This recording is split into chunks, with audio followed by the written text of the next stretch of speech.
The metallic taste of blood filled my mouth as I lay at the bottom of our basement stairs. Above me, Jessica stood with her hands still outstretched, her face a mixture of rage and something else. Satisfaction, maybe? My parents' footsteps thundered down the stairs.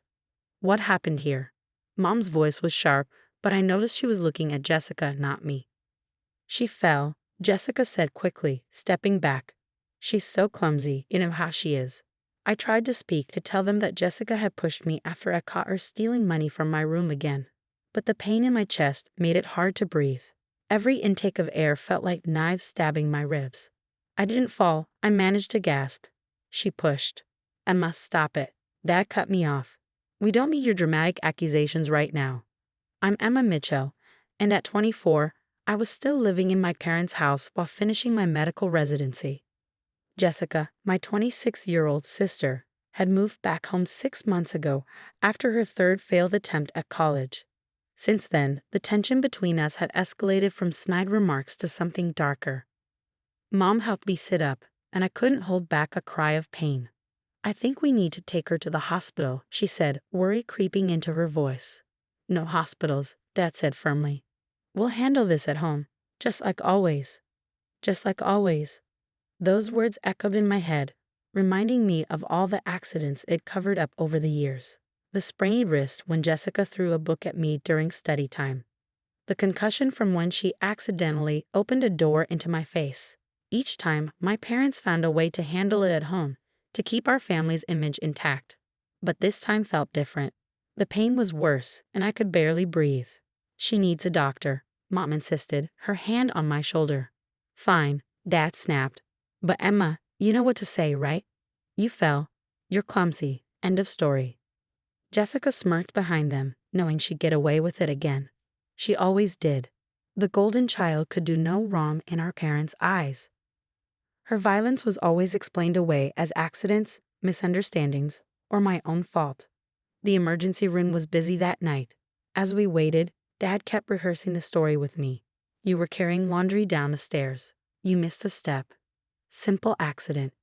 Dr. Sarah Martinez wasn't like our usual family doctor who always accepted my parents' explanations without question. She looked at me directly, not at my hovering family members, as she asked what happened. I fell down the stairs, I said automatically, the practiced lie feeling bitter on my tongue. Dr. Martinez's eyes narrowed slightly. She glanced at my family, then back to me. I'd like to examine Emma privately, she said firmly. That's not necessary, Dad started, but Dr. Martinez cut him off. It's hospital policy for potential trauma cases. Please wait outside. Once they were gone, she helped me onto the examination table. Now, she said quietly, why don't you tell me what really happened? Something in her tone, the genuine concern in her eyes, made me want to tell her everything. But years of conditioning kicked in. I told you I fell. Emma, she said gently, I've been an ER doctor for 15 years. I know what fall injuries look like. These bruises on your arms, they're grip marks. Someone held you before you fell. Tears welled up in my eyes, but I stayed silent. Let's get some x-rays, she said, not pushing further. Then we can talk more. The x-rays revealed 3 broken ribs and a hairline fracture in my wrist. But that wasn't what made Dr. Martinez's face darken with concern. She pointed to older marks on the images, healing fractures I'd never known about. Emma, she said seriously, these x-rays tell a story, one that doesn't match with simple accidents or clumsiness. There's a pattern here, and as a mandated reporter, I have an obligation to report suspected abuse. My heart started racing. No, please, I begged. You don't understand. My family. Your family, she interrupted gently, has been covering up abuse. These injuries go back months, maybe years. You're a medical resident, Emma. You know what I'm seeing here. She was right. Looking at the x-rays with my professional training, I could see the truth I'd been denying. The old fractures, the pattern of injuries, it was all there in black and white. I need to make some calls, Dr. Martinez said, standing up. You're safe here, Emma. We have security, and your family can't take you home against medical advice. As she left the room, I heard my father's voice in the hallway, demanding to know what was taking so long. For the first time, instead of feeling fear at his anger, I felt something else. Hope. The x-rays had spoken the truth I never could, and now someone was finally listening. The next few hours passed in a blur. Hospital security was stationed outside my room while Dr. Martinez made her calls. I could hear my father's voice rising in the hallway, my mother's attempts to calm him, and Jessica's theatrical sobs about how I was making up stories to hurt her. But the x-rays couldn't lie. Dr. Martinez had called in a specialist, Dr. Thompson, who specialized in documenting abuse cases.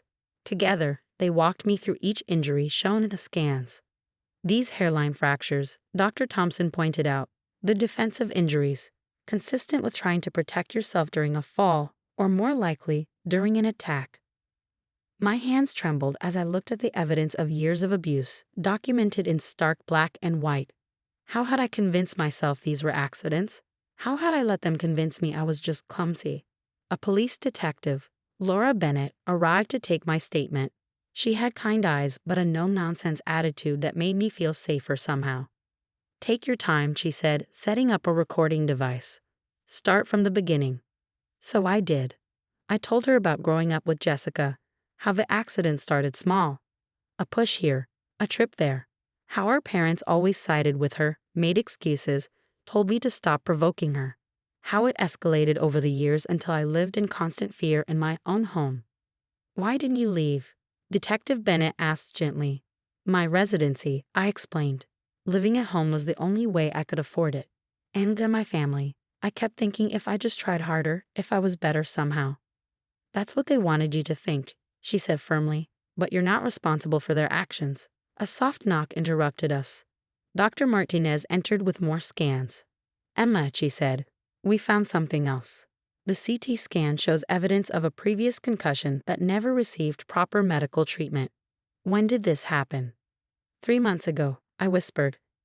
"Jessica threw a textbook at my head when I refused to give her money. Mom said I just needed to sleep it off." Detective Bennett's pen moved quickly across her notepad. "We'll need to document all of this." Suddenly, there was commotion in the hallway. Jessica's voice rose above the others. "You can't keep me from my sister. This is ridiculous. Emma, tell them the truth." The security guard blocked the door as Jessica tried to push past him. Our eyes met through the doorway, and for the first time, I saw something in her expression I'd never seen before. Fear. She knew the game was over. The x-rays had exposed every lie, every accident, every covered-up attack. Our parents couldn't smooth this over with explanations about my clumsiness or accusations about my attention-seeking behavior.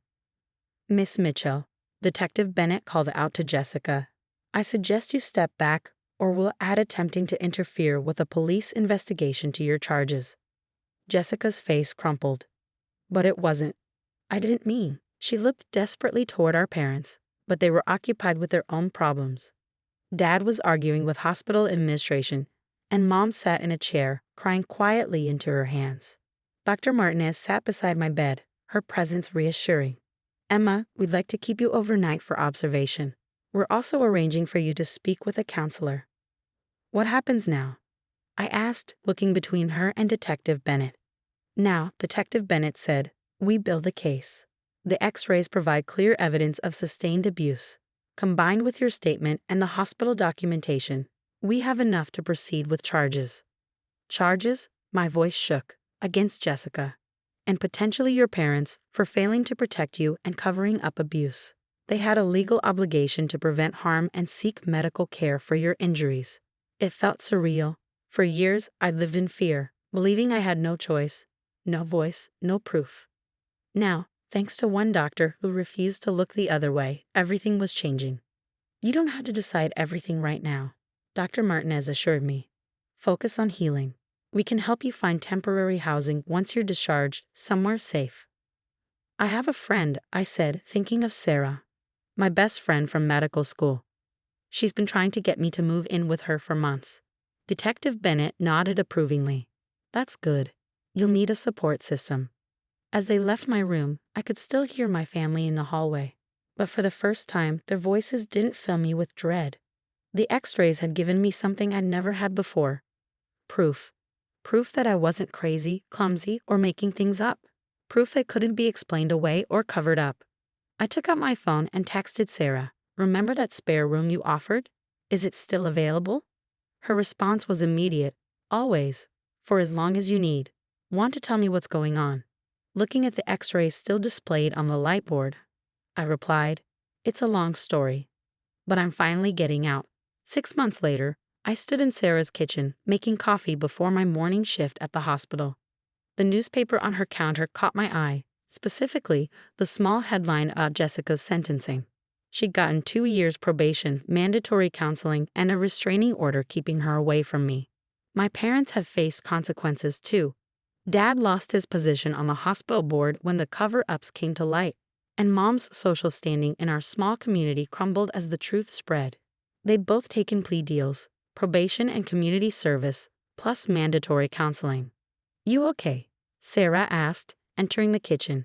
She'd been my rock through everything, the court proceedings, the therapy sessions, the nights when the memories kept me awake. Yeah, I said, surprising myself by actually meaning it. I am. My phone buzzed. A text from Dr. Martinez. She'd become a mentor of sorts, helping me navigate both my medical career and my healing journey. Ready for your presentation today. I was giving a talk to new medical residents about recognizing signs of abuse and the importance of speaking up. My own x-rays, with permission, would be part of the presentation. You know, Sarah said, watching me gather my materials, I'm really proud of you. Not just for getting out, but for using your experience to help others. She was right. In the months since that night in the ER, I found my voice in ways I never expected. I'd helped develop new protocols for the hospital's emergency department, making it easier for staff to identify and report suspected abuse cases. At the hospital, I ran into Jessica in the parking lot. Not by accident, I knew. She'd been waiting for me. Emma, she called out, staying beyond the restraining order's required distance. Please, can we talk? I looked at my sister, really looked at her. She seemed smaller somehow, less threatening. The counseling had apparently been working. I'd heard through family friends that she'd been diagnosed with several mental health issues and was finally getting treatment. I can't, I said firmly. You know that. The restraining order. I know, she interrupted. I got your letter. I'd written to her last month, part of my own therapy process. Not to forgive or forget, but to acknowledge our shared history and express hope that she was getting the help she needed. I'm sorry, she said, her voice cracking. I know it's not enough, but I am. The counseling, it's helping me understand what I did, why I did it, how much I hurt you.